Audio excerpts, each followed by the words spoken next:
Presenting Orson Welles as the Third Man.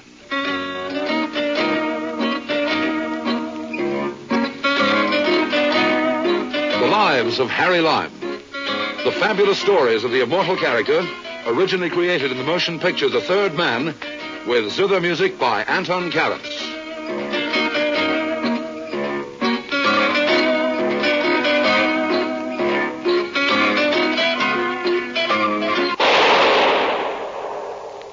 That was the shot that killed Harry Lime.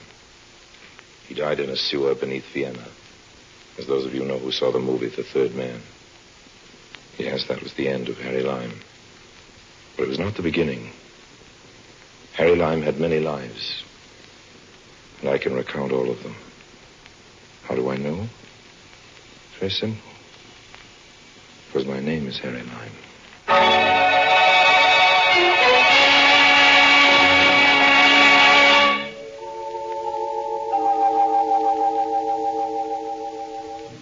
Don't get me wrong, I love Budapest. From Budapest come goulashes and shardashes. Shardashes being something you dance and goulash being something you eat if you go for all that paprika. Me, I love it. So, when I got that telegram, I took the first train to Hungary. Maybe I'd better tell you about the telegram first. Dear Mr. Lime, it said, my bank is going to be robbed and I need your help. It was signed Fekete, evidently a man's name, nobody I knew.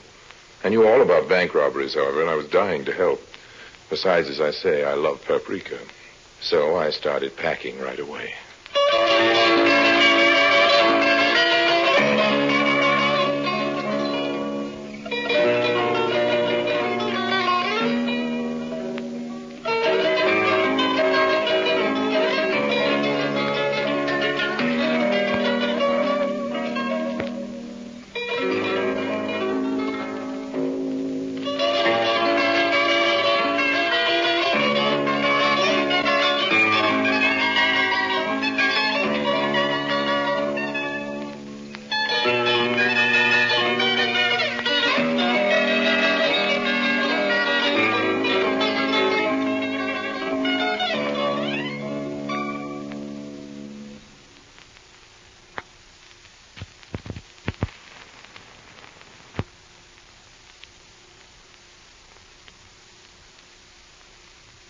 And now, Orson Welles as Harry Lime, the Third Man, in today's story, Too Many Crooks.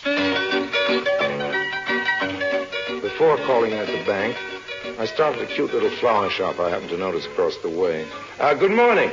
Would you give me something for my buttonhole? Why, Lily.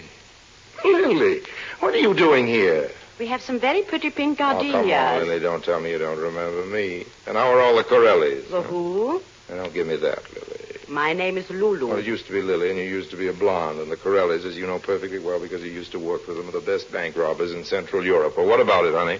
Here are your gardenias, Harry. Now get out of here. Okay, honey, okay. No need to get in a hassle. I'm telling you, Harry, get out. I never was one to argue, so I took my gardenia across the street and wore it into the bank.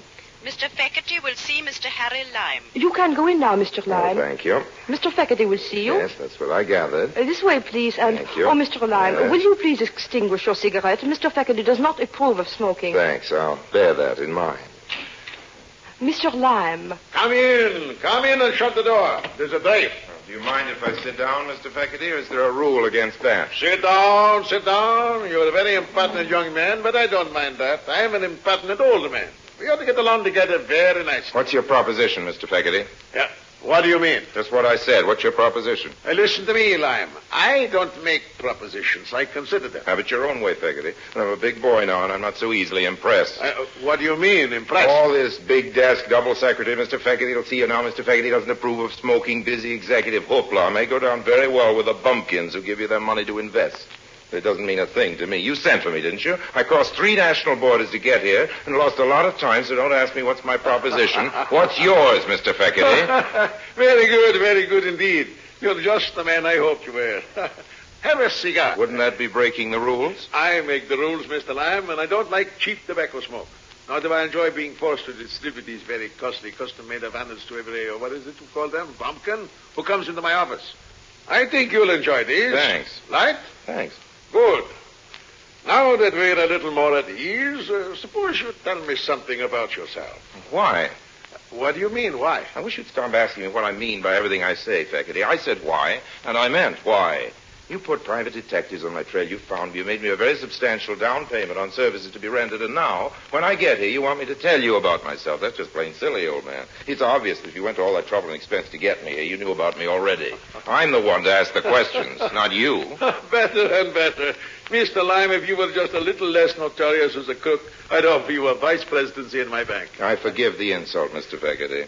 What do you mean, insult? You go asking me what I mean again. I meant insult. Now, don't you get pompous on me, Lime. You are a crook, a world-famous one. You don't want to deny that? What I don't want is very simple, Mr. Feckerty. I don't want to be a vice president of your bank. Oh?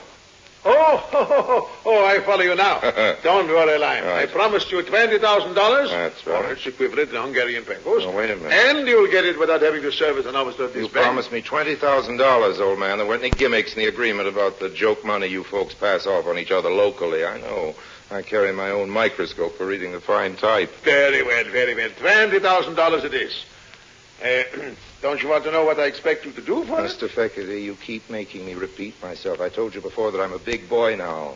If you're giving me $20,000, I can relax, not worry about asking you silly questions. You're going to get around eventually to telling me what you expect me to do for it. Did you ever hear of a bank giving a reward? Yes, but only after a bank robbery. Exactly. Exactly. Only after a bank has been robbed. I'm reversing the procedure line. I'm giving the reward first. Oh, so that's the little caper, is it? You want me to rob your bank for you? Oh, not at all, not at all. A reward is usually given for apprehending the thieves who have robbed the bank. What I want you to do, Harry, I may call you Harry? Certainly, old man. Call me Harry if it gives you any fun. Well, Harry, what I want you to do is to apprehend the robbers before the robbery is committed. Very clever, don't you think so? Have another cigar. In my business, I may get in the way of an awful lot of screwy deals, but I can tell you that never in a long career have I been offered in complete seriousness a loopier proposition than Mr. Feckerty's. It seems the key to the whole affair was Mr. Feckerty's junior officer in the bank, a certain Mr. Fodor. Ladislaus Fodor is the full name, Harry. He's one of our vice presidents. I see. I tell you this right now, the man is an unprincipled criminal. Oh? And come here, and I'll show him to you. Come this way. You can see him through the glass panel. Yes. There he is. Oh, that one. Second desk to the right. With all those silly hairs pasted over his bald head. That's the man. He doesn't look very dangerous to me. Fodor? Dangerous? He has the brain of a backward bird and the charm of a worm. Now that I look back on it, I can't imagine how I ever persuaded myself to be jealous of him. Jealous? I don't follow you, old man. If I have a fault, Harry, it is this. I do tend to be jealous. Lulu often chides me about it, and I have promised to curb the instinct, but there, it is a part of my character. Lulu, you mean the girl in the flower shop across the way, that Lulu? She is the only Lulu I know, Mr. Lyon. How does it happen that you are acquainted with her? You see this carnation? I see it, yes. Lulu sold it to me, overcharged me, scandalously, as a matter of fact. Well, Lulu is a working girl. She must live. How does it happen you know her? What makes you think I do? You know her name? Oh, one of the other customers called her that while I was still in the shop. As it happens, it was this little fellow you just pointed out to me over there, the vice president, Fodor. Third vice president. I hate to keep harping on these commercial matters, Feckerty, old man, but just how does my $20,000 reward come into the picture? Let us retire to my inner office, Harry. I never tell you. Okay, Come. old man. Sit down, please, Harry. Have another cigar. My pockets are bulging with cigars now, old man. Let's concentrate on the $20,000. Certainly, certainly. Oh, Miss Carver. Miss Carver. Yes, Mr. Feckerty? No matter who calls, don't disturb me. Not on any account. I'm having an important conference. Yes, Mr. Feckerty. Oh, jealousy, Harry. Jealousy is a terrible Yes, thing. yes, certainly is. Now, about this reward. Jealousy is the green-eyed monster who doth mock the meat it feeds on. That's how the poet Shakespeare expresses the it. poet Harry. Shakespeare said a mouthful, and now... But still, if it had not been for jealousy, I would never have followed this Fodor into Lulu's shop. And if I hadn't done that, I would never have discovered the digging. Digging? What digging? What would you say, Harry, if I were to tell you that running under the street from Lulu's flower shop to this bank, there is a tunnel? A tunnel? What would you say if I told you that? Well, I'd say, well, what do you know? That's what I'd say. That's what I said when I found out about it. And that's why I say now that I mustn't ever forget to be grateful to jealousy. Particularly since I've discovered that there's nothing between Lolo and Fodor. Or nothing serious, that is. And do you know what I'd say to that? No? A couple of rude words. Yeah, but why? Why? You find them scrabbling away together like a couple of chubby moles, digging away in the general direction of your bank vault, and you say there's nothing serious between them? There isn't, I'm sure of that. I have Lulu's file. And besides, what could she possibly see in a fat little nonentity like Fodor? No, the only one who thinks it's serious is Fodor. And that's the whole point. Fodor is a dupe, a mere cat's paw in the conspiracy. Oh, yes? And who's the mastermind? I am. Uh-huh. And what does Fodor think about that? He languishes in ignorance. He knows nothing. And to think that he aspires, he dares to aspire to my position in the bank. And how does Lulu fit in? I must tell you that Lulu has given me some reason to hope that she will someday make me the happiest man in the world. And how would she do that? By giving up Fodor or sending you a big bouquet of roses? Let's get down to cases, old man. Wedding bells can ring out from Budapest and back again, but I won't be there to throw any rice unless I get paid. What is it exactly you want from me? Lessons on how to help Fodor and Lulu rob your bank? Fodor's going to do the robbing, and besides, it isn't my bank. I'm only a salary officer. And then Fodor gives you the money to give to Lulu, is that it? Certainly not. That would be silly. That's just what I was thinking. No. Every day, Fodor is supposed to take the paper money from the various cages and place it in the vault. Yeah? This is his responsibility. Yeah? Tonight, however, he will not do this. He will leave the money outside the vault, hidden in a large filing cabinet. Oh, yeah. Oh, the entire plan has been carefully worked out, I can assure you. All I can say is this Fodor of yours is a very cooperative type of cat's paw. Don't call him this Fodor of yours. He isn't. He's no Fodor of mine. Have it your own way, old man. What comes next? You, I suppose, huh? You come a half hour later with a dark lantern and a gunny sack. You wrap up the money, join Lulu, who's been waiting for you across the street in the flower shop, and the two of you, hand in hand, move off down the road into the sunrise and also into the very choicest Hungarian hoosegow. What is a hoosegow? A jail or prison, a place of forcible incarceration, a lockup for bad little bank robbers. Not at all, not at all. It is Fodor who goes to prison. Oh, yes? And how do you work that? That is one of the things I want you to arrange. Oh, I see. I'm going to have to earn that $20,000. I think we'll start by having it deposited in my name and in somebody else's bank, old man. Why now? And why another bank? Well, every bank in Budapest isn't going to be robbed tonight, so I think I'd prefer one of the others. And I'll take it now because I know you wouldn't want me to go to the police with what is, after all, a fairly sordid little story. Go to the police, but that's blackmail. Oh, watch your language, old man. Blackmail's a nasty word. You know, all I want is protection for my poor little $20,000. I'll give you service for it, too, but I want to be absolutely positive that you're ready to meet your payroll. Very well. You'll have your money, but you will help me. I'm going to need a few more solid facts, old man. Well, it all began with this insane jealousy of mine for Fodor. Oh, yeah? I took to following him. He used to go into Lulu's flower shop at night long after it was closed. And one time he left the shutter unfastened and I went in. There were no lights in the shop itself, but I could hear voices from the basement below.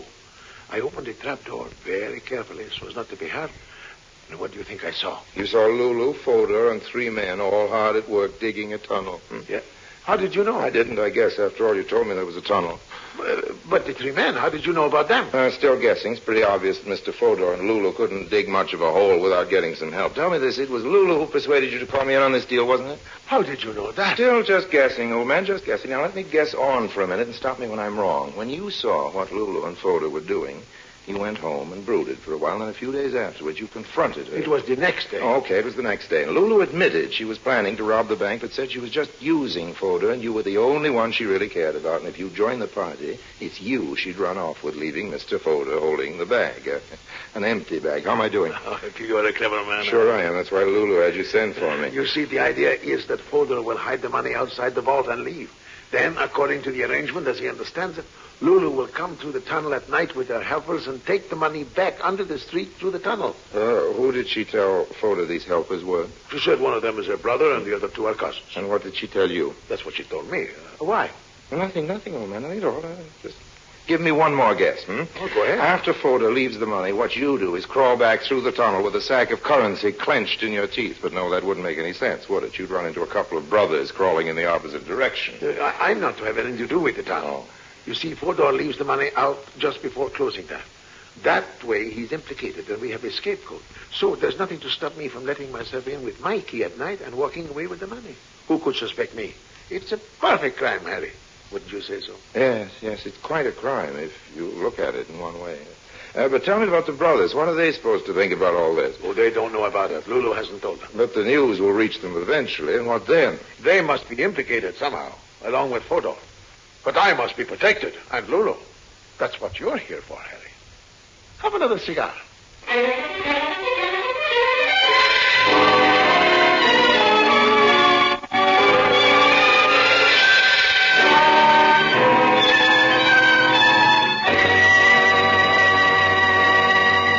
Orson Welles returns in just a moment as the third man.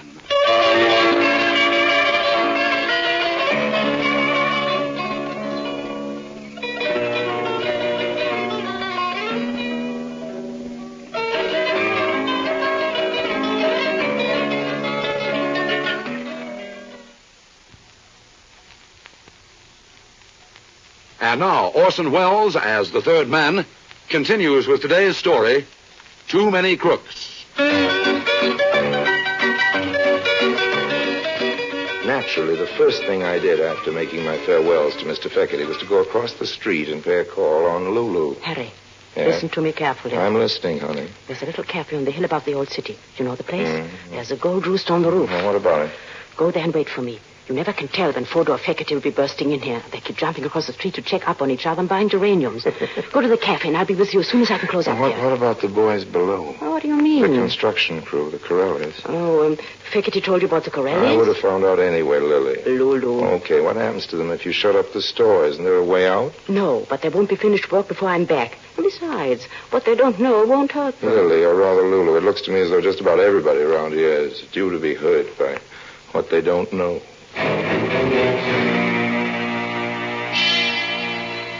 I found the Gold Rooster and sat down on the terrace of the restaurant to wait for Mr. Feckerty's fiancée. Over a glass of Tokay, I tried to add up the situation as of then. As far as I could see, the whole setup was like a Picasso painting. No matter how you looked at it, it was cockeyed and upside down. Hello, Harry. Don't order anything for Hi. me. I haven't time. Don't worry, Lily. I'm not here to celebrate. We can have our party after I know who's going to pay the check. I wish you'd call me Lulu. Okay, Lulu. Now, here's all the sense I can make out of this little caper. You came here with the Corelli gang, No, right? they came first. Then they sent for me to work in the flower shop for a front. The tunnel was their idea. Then you sent for me. That was your idea. Right. Now, Fodor thinks he's going to divvy up with the Corellis and marry you on the proceeds. Something like And that. Feckerty thinks something like the same something. The president thinks he's going to put it over the vice president.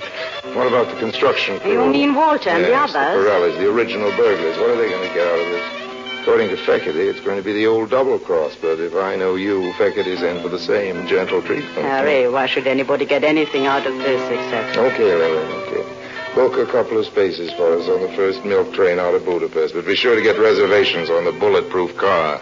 I wish you'd call me Lulu. Time marches on.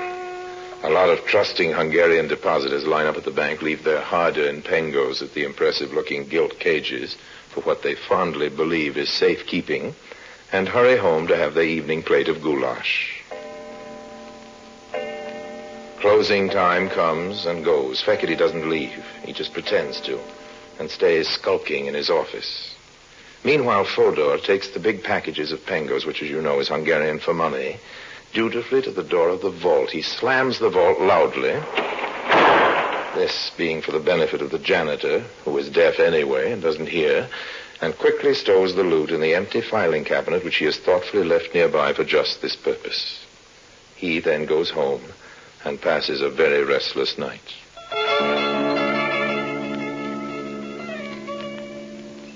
The moon rises over the city and winks at its own reflection in the Danube.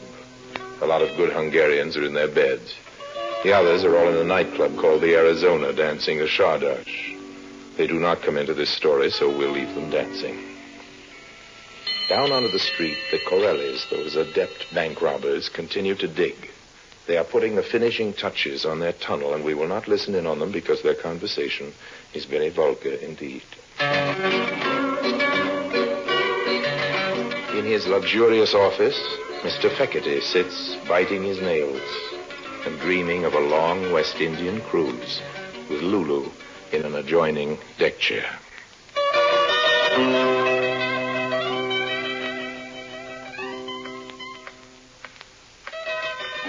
As the gang in the tunnel understand it, when the clock strikes 12, they are to open the secret trap door which they have previously prepared inside the bank, a section of tiling near the vault, go to the filing cabinet and take out the money which Fodor has left there.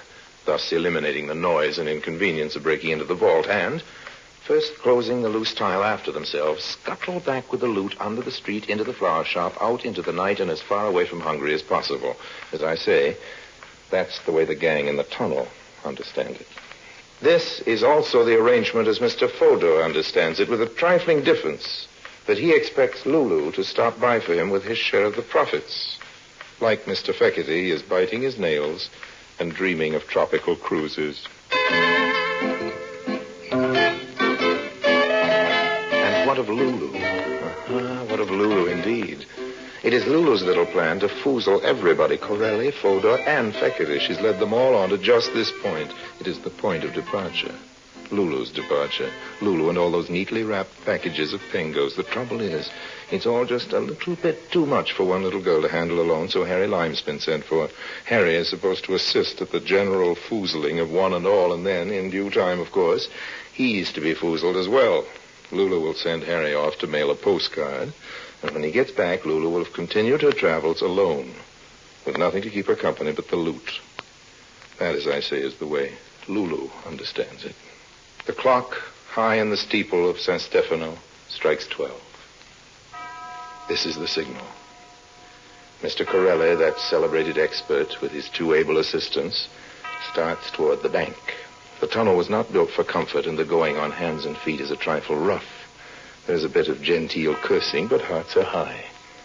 At the sound of the clock, Mr. Fekete removes the bound bundles of money from their place of safety and checks once again the bolts and fastenings which keep the loose tile in its place. In the darkness, Mr. Fekete smiles.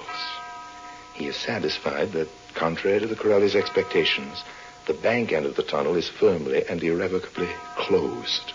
Still smiling, he starts toting the money toward the side door for which he, Mr. Fekete, is the perfectly legal possessor of a key.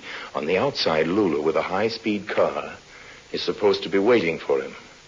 Unfortunately, however, a moment earlier, Harry Lime, on the flower shop end of the tunnel, has persuaded Lulu to go down for a moment and tell the boys not to try lifting that trick tile for at least a half hour. Lulu hates herself now for not having analyzed the merits of this suggestion. She has plenty of time now to think this over, because foxy old Harry in the flower shop has bolted down the trap door. The clock has stopped striking, of course, and Mr. Fekete pops out of his bank looking for all the world like a jolly Christmas shopper with his arms loaded with bundles. There is a high-speed car waiting for Mr. Fekete, all right, but it is full of strange gentlemen, and they are all dressed in uniforms. Put up your hands, Fekete. Put up your hands. You're under arrest. But there's some mistake. Oh, not at all, old man. No mistake at all. You see, gentlemen, just as you were told, there he is, and there's the money. Come along now, Fekete. We are taking you in. You, Harry, a police informer. Not a bit of it, old man. I wouldn't dream of telling on you. No, the cops got the tip-off from an anonymous letter, and you know how you spell anonymous? L-U-L-U. Lulu. She did it. Lulu. That wouldn't be Lulu Hartz, would it? Alias Lily the Twister. Yes, officer, I believe so. There's a reward offered for her capture, isn't there? I should say there is. And what about the Corelli gang? They've got the biggest price on their heads in Central Europe. Oh, that's lovely. It's all beginning to add up. When you throw in the generous reward Mr. Fekete posted in the name of his bank this afternoon. But you're not going to collect that, are you? Why not, old man? After all, you put up the money for me to collect before the bank was robbed, didn't you? You also wanted me to thwart the Corellis, and if you yourself are foolish enough to go breaking the law, you'll just have to tell it to the judge. I'll tell him plenty. I'll tell him about you. Go ahead. I haven't broken any laws, remember, and you'll only help me collect my various rewards. Matter of fact, Lime, just what is your connection with this affair? What have you done? Officer, all I did was turn a bolt on a trap door. Nothing at all, really, just a twist to the wrist. And now, if you've got some spare handcuffs ready, I think we better open it up again. The folks down below may be getting a little fretful, and I think they'll appreciate a change of scene. If you'll come with me, officer, I'll show you the place. Really, Mr. Lime, I can't tell you how grateful. Please, old man, don't mention it. Pleasure, I assure you. Won't you have a cigar?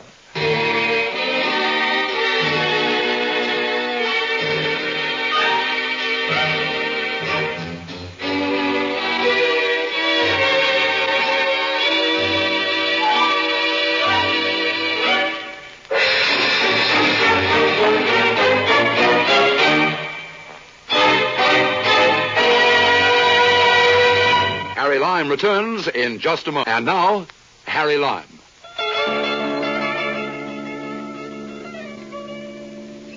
You know, friends, I had thought of substituting those fat packages of pingos for the same weight of old newspapers.